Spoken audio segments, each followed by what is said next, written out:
Hello दोस्तों, वंदे मातरम, जय हिंद। आप सभी का स्वागत है यूट्यूब चैनल जीसीसी पी पर। आज हम लोग साइंस के महत्वपूर्ण प्रश्न देखेंगे जो कि आपके सभी प्रकार के एग्जामों के लिए बेहद ही महत्वपूर्ण प्रश्न है। आज कौन दूसरा सेट होगा, इससे पहले हम लोग एक सेट कर चुके हैं और इससे पहले हम लोग साइंस के part wise 500 plus learner question में कर चुके हैं। फिजिक्स अलग, केमिस्ट्री अलग, बायो अलग अलग। आज हम लोग मिसलेनियस साइंस के क्वेश्चन का सेट देखेंगे हम लोग दूसरा, जो कि आपके सभी प्रकार के एग्जामों के लिए बेहद ही महत्वपूर्ण प्रश्न है। यहाँ से डायरेक्ट आपके प्रश्न आपके एग्जामों में देखने को मिलेंगे। आज हम लोग ये जो है सेट आपके सभी प्रकार के एग्जाम यानी DElEd entrance, BEd entrance, paramedical, ITI, polytechnic, इन सभी एग्जामों के लिए बेहद ही महत्वपूर्ण है। चलिए बिना देरी के हम लोग शुरू कर रहे हैं। पहला प्रश्न है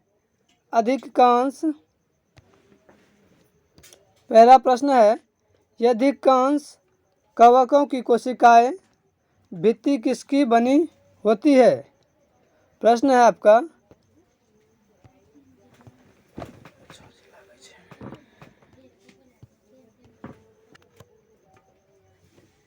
क्या है प्रश्न, फिर से देखिए।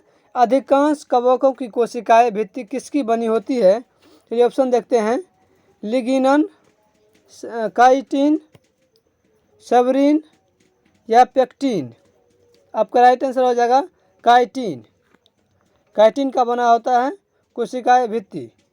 कवकों की जो कोशिकाएं भित्ति होती है तो ये किन की बनी होती है? काइटिन का।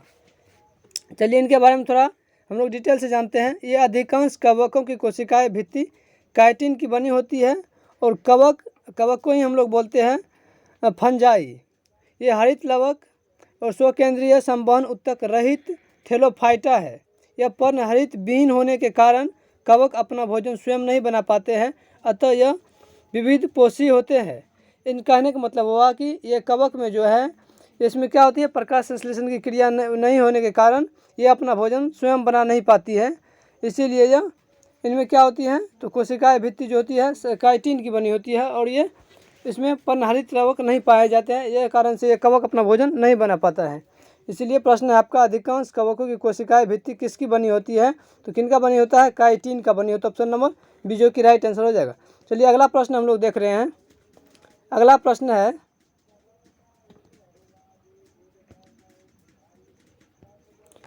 निम्नलिखित में से कौन सा बुझा हुआ चूना है? निम्नलिखित में से कौन सा बुझा हुआ चूना है? तो देखिए हम लोग नाम पढ़ रहे हैं। ऑप्शन पहला है CaO या CaOH का होल 2 या CaCO3 Ca। इसमें बुझा हुआ चूना का क्या नाम है? तो CaOH का होल 2। ऑप्शन नंबर बी जो इनका राइट आंसर हो जाएगा। ये इसको हम लोग बोलते हैं CaOH के होल 2 को हम लोग बोलते हैं कैल्शियम हाइड्रोक्साइड या कैल्शियम हाइड्रोक्साइड रासायनिक नाम हुआ इनका। बोलचाल में भाषा क्या है? बुझा हुआ चूना। हम लोग CaO को क्या बोलते हैं? तो CaO को बोलते हैं कैल्शियम ऑक्साइड। और CaCO3 को क्या बोलते हैं? तो CaCO3 को बोलते हैं कैल्शियम कार्बोनेट। ये भी एक प्रकार की चूना ही होता है। और Ca क्या है? Ca हम लोग जानते हैं कैल्शियम है। चलिए अगला प्रश्न हम लोग देख रहे हैं।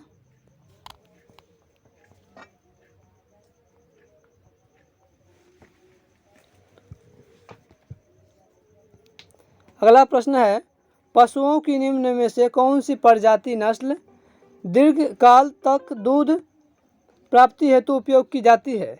प्रश्न है पशुओं की निम्न में से कौन सी प्रजाति नस्ल लंबे समय तक दूध प्राप्ति हेतु उपयोग की जाती है? मतलब लंबे समय तक कौन सा पशु कौन सा नस्ल का दूध देती रहे? चलिए ऑप्शन हम लोग देख रहे हैं।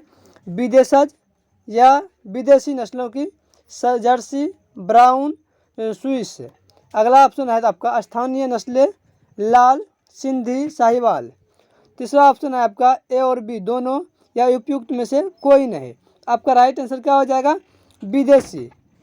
क्या है? विदेशज या विदेशी नस्ल के जो जर्सी होता है, ब्राउन, स्विस होता है, इन सभी नस्लों का गाय जो होती है लंबे समय तक दूध देती है हमें। अगला प्रश्न हम लोग देख रहे हैं।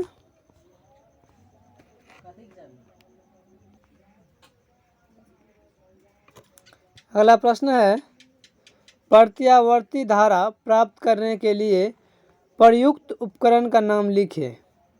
प्रश्न है कि प्रत्यावर्ती धारा प्राप्त करने के लिए उपकरण का नाम लिखे। तो कौन सा उपकरण से प्रत्यावर्ती धारा प्राप्त होता है, यानी एसी करंट जो होता है प्राप्त होता है कौन सी युक्ति से, कौन सी सिस्टम से। क्या है एसी धारा? एसी का फुल फॉर्म होता है अल्टरनेटिव करंट, इनका हिंदी हुआ प्रत्यावर्ती धारा।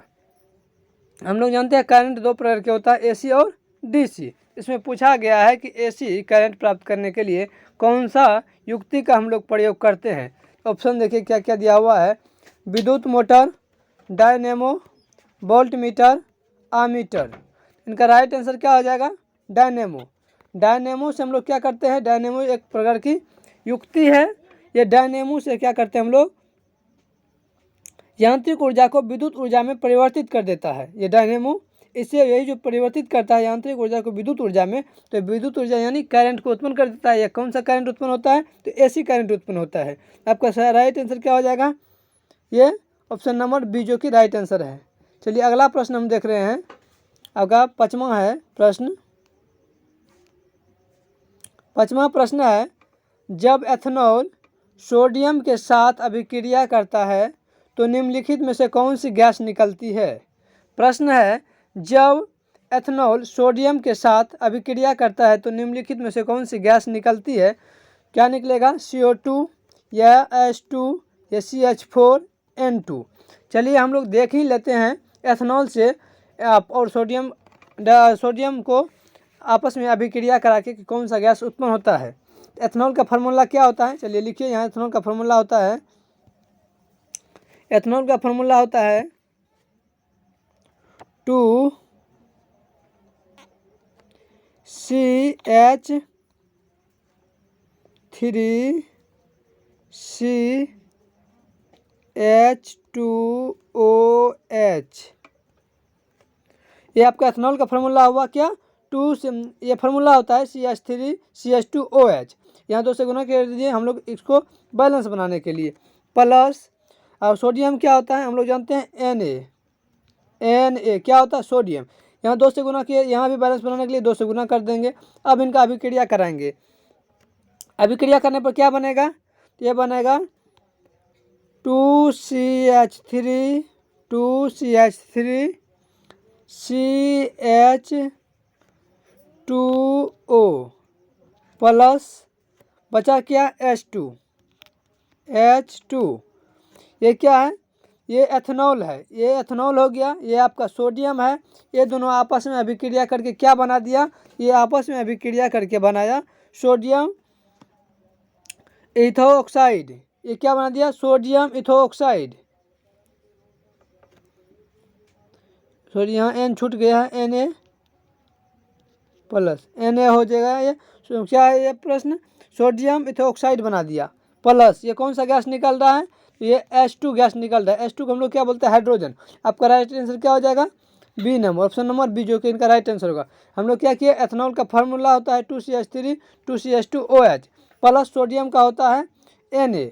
इनको 2 से यहाँ भी गुना कर दिए, 2 से यहाँ भी गुना कर दिए। जब अभिक्रिया किए तो ये क्या बना? अभिक्रिया करके सोडियम इथोऑक्साइड प्लस H2 गैस का निर्माण कर दिया। तो यही प्रश्न था कि एथेनॉल एवं सोडियम आपस में अभिक्रिया करेगा तो कौन सा गैस निकालेगा? तो कौन सा गैस? हाइड्रोजन गैस H2 आपस में निकालेगा। चलिए अगला प्रश्न है आपका,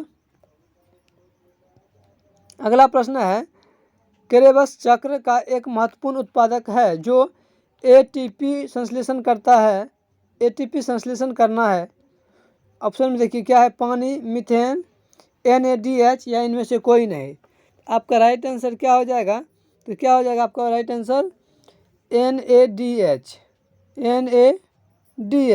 आपका राइट आंसर हो जाएगा।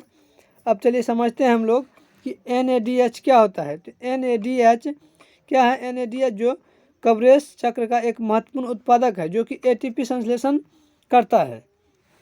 ये जो है क्रेब्स चक्र में हम लोग जानते हैं ग्लाइकोलाइसिस से प्राप्त पायरुविक अम्ल के दोनों अणुओं का ऑक्सीजन की उपस्थिति में पूर्ण ऑक्सीकरण होता है ये, और ये होता है इसी का जो है दूसरा रूप पायरुविक अम्ल के अणुओं के ऑक्सीकरण से ATP का एक अणु, NADH के 5 अणु और FADH2 का एक अणु बना होता है। तो इनका राइट आंसर क्या हो जाएगा, NaDH। चलिए अगला प्रश्न हम लोग देखते हैं। अगला प्रश्न है क्लोरोप्लास्ट थाइलोकोइड्स किस रूप में होते हैं। क्लोरोप्लास्ट थाइलोकोइड्स किस रूप में होता है।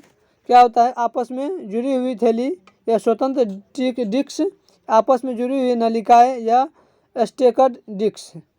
तो 7 का आपका राइट आंसर क्या हो जाएगा, आपस में जुड़ी हुई थैली होता है। क्लोरोप्लास्ट एवं थाइलोकोइड्स आपस में जुड़ी हुई रहती है, तो इनका राइट आंसर हो जाएगा ए। अगला प्रश्न देख रहे हैं हम लोग। अगला प्रश्न है एड्स एक घातक बीमारी है जो डैश द्वारा होता है। ये किनके द्वारा होता है एड्स बीमारी। ऑप्शन हम लोग देख रहे हैं, क्या है, प्रोटोजोआ, एक कवक, एक जीवाणु, एक विषाणु। इनका राइट आंसर क्या हो जाएगा, इनका राइट आंसर हो जाएगा ये किनके द्वारा होता है, विषाणु के द्वारा। ये एक विषाणु जनित वायरस के द्वारा होता है। ये एक बहुत बड़ी घातक बीमारी है एड्स। चलिए इनके बारे में थोड़ा हम लोग जान लेते हैं। एड्स जो है ये एक क्या है, ये वायरस है एक प्रकार की, ये विषाणु वायरस है, इनके द्वारा, ये वायरस के द्वारा ही होता है। यह शरीर की प्राकृतिक प्रतिरक्षण तंत्र को नष्ट कर देती है, जिसके कारण व्यक्ति अनेकों रोगों से संक्रमित हो जाते हैं। यह रोग मुख्य रूपों से यौन संबंधों के कारण या रक्तदान में अनियमितता से और नशीले पदार्थों से अत्यधिक सेवन करने से होता है। यह बीमारी किनसे होती है एड्स, ये क्या है, यौन संबंध से है एवं शरीरी मतलब जहरीली शराब या यानी से ज़्यादा जो नशा करता है उसी के कारण ये बीमारी होता है। यह किन के कारण फैलता है, तो ये एक विषाणु जनित रोग है, उसी के कारण ये एड्स बीमारी फैलता है। तो इनका राइट आंसर हो जाएगा डी। चलिए अगला प्रश्न हम लोग देख रहे हैं। अगला प्रश्न है आर त्रिज्या वाले वृत्त पथ पर गति करने वाले कण का विस्थापन अर्धवृत्त की दूरी तय करने के पश्चात होगा। बोल रहा है आर त्रिज्या वाले वृत्त पथ पर गति करने वाला कण का विस्थापन अर्धपरिधि की दूरी तय करने के पश्चात होगा। ये क्या है, मान लीजिए एक वृत्त है, इनका अर्धवृत्त क्या हो गया, यही हुआ इनका अर्धवृत्त आधा। बोल रहा है ये आर त्रिज्या है इनका, ये क्या है, अपने पथ पे अर्धवृत्त पे ये त्रिज्या क्या होगा, विस्थापित होगा। तो ये कितना हो जाएगा, तो 2r हो जाएगा, ये 2r। इनका राइट आंसर क्या हो जाएगा, 9 नंबर का 2r, ऑप्शन नंबर डी। ये इतना दूर से r है, ये बोल रहा है इन्हीं का विस्थापन, तो ये फिर r, तो 2r हो जाएगा। चलिए अगला प्रश्न हम लोग देख रहे हैं। अगला प्रश्न है आपका परमाणु विद्युत उदासीन होता है क्योंकि, परमाणु विद्युत उदासीन होता है क्योंकि कुल इलेक्ट्रॉन कुल प्रोटॉन के बराबर होता है। कुल प्रोटॉन कुल इलेक्ट्रॉन कुल न्यूट्रॉन के बराबर होता है। कुल इलेक्ट्रॉन कुल न्यूट्रॉन के बराबर होता है, इनमें से सभी। हम लोग परमाणु विद्युत उदासीन होता है क्योंकि, क्या प्रश्न है पहला, इलेक्ट्रॉन कुल प्रोटॉन के बराबर होता है, या कुल प्रोटॉन कुल न्यूट्रॉन के बराबर होता है, या कुल इलेक्ट्रॉन कुल न्यूट्रॉन के बराबर होता है। इनका राइट आंसर क्या हो जाएगा परमाणु उदासीन होने के लिए, इनमें से सभी, इनमें से सॉरी क्या हो जाएगा 10 नंबर का, कुल इलेक्ट्रॉन कुल प्रोटॉन के बराबर होता है। देखिए उदासीन होने के लिए क्या होना चाहिए, किसी भी एलिमेंट को या किसी भी परमाणु को उनकी जितना इलेक्ट्रॉन की संख्या है उतना ही प्रोटॉन की संख्या होना चाहिए। इनका राइट आंसर हो जाएगा ऑप्शन नंबर ए। अगला प्रश्न है आपका 11 नंबर। 11 नंबर आपका प्रश्न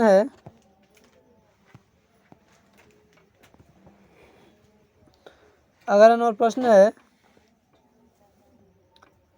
झाड़िया किस विद्युत के उत्पादन के लिए जाना जाता है। झाड़िया किस विद्युत के उत्पादन के लिए जाना जाता है। आपका ऑप्शन क्या है, चांदी से, या कोयला, पेट्रोलियम, सोना। चलिए ये किन से संबंधित होगा, ये हम लोग जानते हैं। इनका राइट आंसर हो जाएगा कोयला से संबंधित। झाड़िया नाम से ही स्पष्ट हो रहा है झाड़िया, तो झाड़िया कहने का मतलब हुआ कि झारखंड। चलिए इनके बारे में हम लोग थोड़ा एक लाइन जानते हैं। झाड़िया का अर्थ है कि झारखंड के धनबाद में कोयला का उत्पादन हम लोग जानते हैं सबसे अधिक है, कहाँ, झारखंड में, इंडिया में। ये जो झाड़िया है झारखंड के धनबाद में है। कोयला के उत्पादन के लिए जाना जाता है, यह सबसे बड़ा कोयला क्षेत्र है। अतः यह गोंडवाना कोयला क्षेत्र दामोदर घाटी में स्थित है। कौन सा घाटी में स्थित है, तो दामोदर घाटी में स्थित है? तो किस राज्य में है? तो झारखंड राज्य में है। गोंडवाना कोयला क्षेत्र झारखंड के राज्य में है। और ये कहीं इन घाटी का नाम क्या है? तो दामोदर घाटी नाम है। यही प्रश्न था कि झाड़िया किस वस्तु के उत्पादन के लिए जाना जाता है? तो झाड़िया का अर्थ है कि झारखंड से, झारखंड कोयला उत्पादन के लिए प्रचलित है दामोदर घाटी। चलिए अगला प्रश्न है आपका,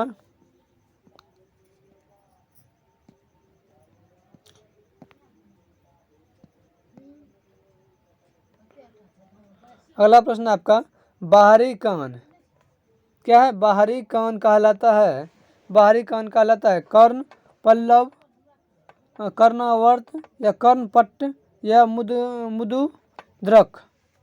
आपका राइट आंसर क्या हो जाएगा? आपका राइट आंसर हो जाएगा ये कर्ण पल्लव, ऑप्शन नंबर ए कर्ण पल्लव। बाहरी कान कहलाता है, क्या कहलाता है? कर्ण पल्लव कहलाता है। इनके बारे में एक लाइन हम लोग जानते हैं। कान का बाहरी भाग को हम लोग क्या बोलते हैं? कर्ण पल्लव बोलते हैं। पेन्ना, पेन्ना कहलाता है। पिन्ना वायु में उपस्थित तरंगों को एकत्र करता है जो कि ध्वनि उत्पन्न करते हैं। कहने का मतलब हुआ हम लोग का कान जो हुआ ये एक बाजा टाइप से है, इन्हीं को बोलते हैं हम लोग कर्ण पल्लव। ये इसका कार्य क्या है? यही कार्य क्या है, हमें वायुमंडल में जो ये ध्वनि निकलता है, विभिन्न दिशाओं से ध्वनि आता है, उनको एकत्र करके हमारे कानों तक भेजती है। कानों के अंदर में हमारे माइंड मस्तिष्क इनको संवेदनशील करके सुनती है और ये अपना इसमें संवेदन हो पाता है, उन्हीं की वजह से अंतर कर पाता है क्या बोला, क्या आवाज़ है, कहाँ की आवाज़ है। चलिए अगला आपका प्रश्न है, विद्युत आवेश का SI मात्रक क्या होता है? विद्युत आवेश का SI मात्रक क्या होता है? हम लोग क्या होता है कि वोल्ट होता है या ओम होता है, एम्पियर होता है या कूलम होता है। विद्युत आवेश का SI मात्रक क्या होता है? कूलम होता है। कूलम को हम लोग किससे डिनोट करते हैं? तो C से डिनोट करते हैं।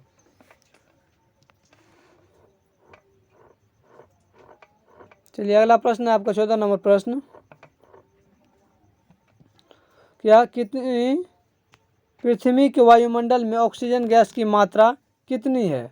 तो बोला गया कि पृथ्वी के वायुमंडल में ऑक्सीजन गैस की मात्रा कितनी है? तो हम लोग जानते हैं कितना है, 21% है। ऑक्सीजन की मात्रा 21% है।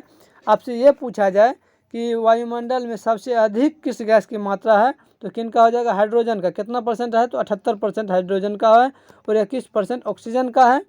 सबसे ज़्यादा पूछे तो 78% हाइड्रोजन हो जाएगा। हाइड्रोजन हमारे पृथ्वी के वायुमंडल में 78% है और 21% क्या है? ये ऑक्सीजन है।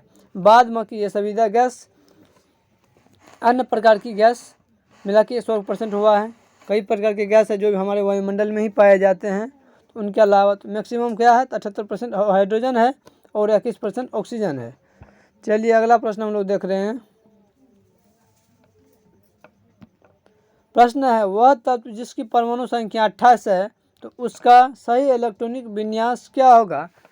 वैसे हम लोग जानते हैं इलेक्ट्रॉनिक विन्यास का क्या क्रम होता है। एक होता है 1s 2s2 2p6, या इनका इस फॉर्म में नहीं दिया गया है तो इस फॉर्म में हम लोग क्या जानेंगे। यहाँ देखिए वैसे होता है क्या 2 2 8 18, तो इस फॉर्म में क्या हो जाएगा इनका। देखिए 28 का पूछा गया है तो 2 8 18, ऑप्शन नंबर क्या है? बी। देखिए यहाँ क्या 2 8 18, नहीं यहाँ देखिए 18 और 8 26, 26 2 28, यही हो गया। बोल रहा है परमाणु संख्या 28 का निकालने के लिए।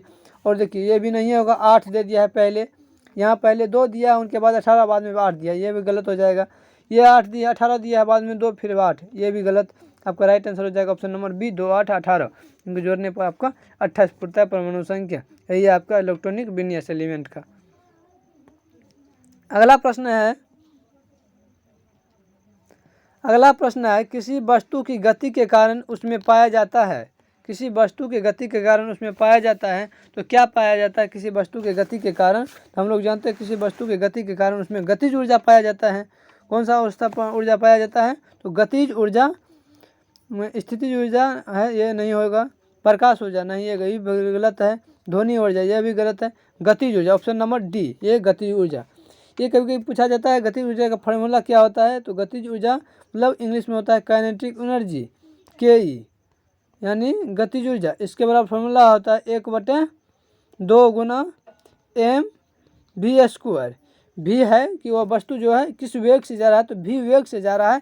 m क्या है? यहाँ m वस्तुओं की द्रव्यमान है, m द्रव्यमान की वस्तु v वेग से गतिमान है। इनका गतिज ऊर्जा क्या हो जाएगा, हाफ mv²।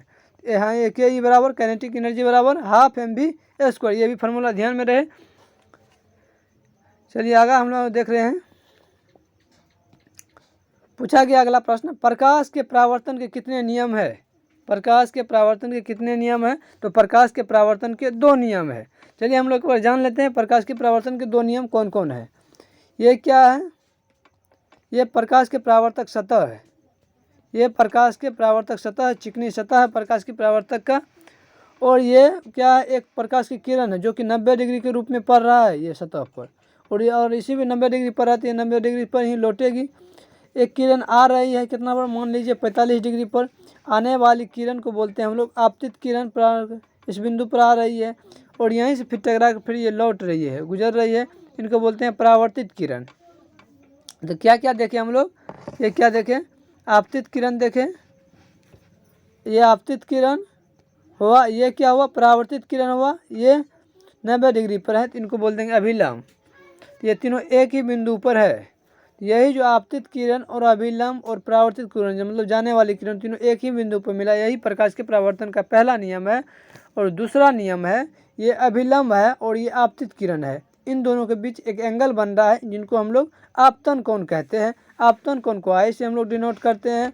और ये जो आपका है परावर्तित किरण और ये अभिलंब, इनके बीच भी एक एंगल बनता है, इनको बोलते हैं परावर्तन कोण। परावर्तन कोण को हम लोग आर से डिनोट करते हैं। यही जो आई कोण है आपतन कोण, यही जो है आर कोण परावर्तन कोण। ये कोण आपस में आई इजकल टू आर यानी दोनों कोण आपस में बराबर होता है। कहने का मतलब अगर ये 35 बना है तो ये भी 35 बनेगा, ये 45 बना है तो ये भी 45 बनेगा, ये 50 बना है तो ये भी 50 बनेगा। यही दोनों कोण आपस में बराबर होता है, आई इजकल टू आर। यही प्रकाश के परावर्तन का दूसरा नियम है। चलिए हम लोग क्या देखें कि प्रकाश के परावर्तन के कितने नियम हैं, तो दोनों नियम के बारे में डिटेल से जान लिए। आपको अगर प्रकाश के परावर्तन के नियम से प्रश्न पूछा जाए या घुमा फिरा के, तो आप लोग अब आशा करते हैं कि आप लोग आंसर दे पाएंगे। चलिए अगला प्रश्न है आपका,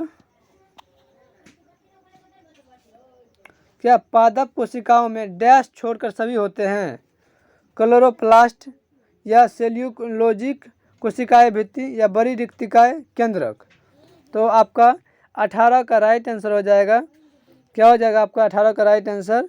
तो किसमें क्या होता है, बोल रहा है कि पादप कोशिकाओं में डैश छोड़कर सभी होते हैं। हम लोग जानते हैं पादप कोशिकाओं में क्या होता है, क्लोरोप्लास्ट तो होता ही है, सेल्यूलोजिक ये भी होता है कोशिकाएं, बड़ी रिक्तिका ये भी होती है।